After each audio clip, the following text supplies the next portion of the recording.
it's one of the things that I think is vitally important for training is you can't be afraid to experiment, especially because technique doesn't necessarily look the same if it's best for you.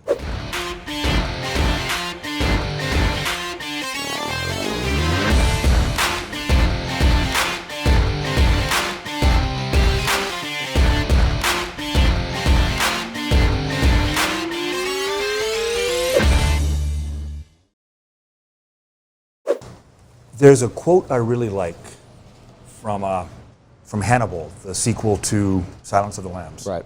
It's one of the opening lines of the book. It says, "Technique is the religion of the dangerous trades." And what I think Thomas More meant by that is that when you're going into harm's way, you have to develop this unshakable faith in what you've been taught in order to allow yourself to be courageous and go into harm's way, right? And that's a good thing in many respects. But the negative side of that, the flip side of that, is that we tend to become dogmatic about our technique. This is the way I was taught. I know this will help me survive. This is the only way I'm going to do it. I won't try anything else. If you look at competitors, they are never shy about experimenting with either technical innovation or, and in terms of like their equipment, right? Equipment innovation, or their own technique. They're not afraid to experiment and try things out and see how they shake out. And if you look at it, despite the historical kind of disparity between the two camps, tactical versus competitive, if you look at it historically, all the innovations in equipment and technique have been driven by the competitors. And they eventually filter through the SMUs down through all the special operations forces and into like SWAT teams and then to regular cops.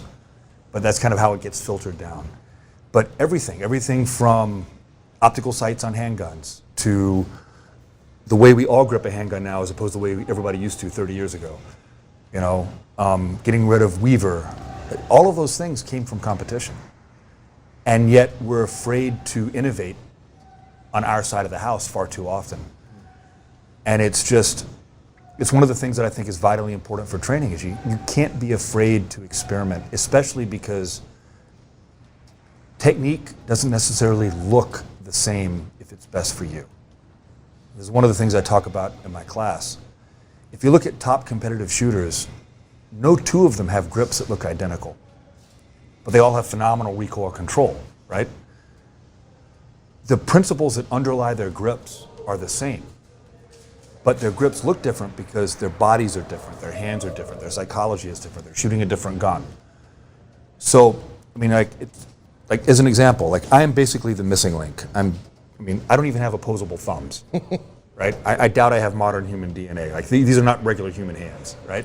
So my grip is going to look very different from a smaller frame person with smaller hands whose thumbs actually oppose like a human being.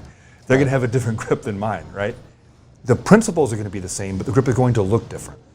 So what happens is we imitate the way a technique looks without understanding the whys and the underpinnings and what's making the technique work for that individual. So we imitate the appearance of it, the shape of it, without understanding what's actually going on. And that's one of the things that experimentation will give you, is understanding how to make those principles work for you instead of blindly imitating someone whose physiology and psychology is different than yours. Thanks for watching this clip of the Tactical Breakdown podcast. To get access to more interviews just like this, make sure to hit that subscribe button and that little notification bell. Or, even better, come join us on the ILEETA Network, ILEET.network, where you will get access to world-leading instructors, trainers, hundreds of hours of training content designed to change the standard of law enforcement training. We'll see you there.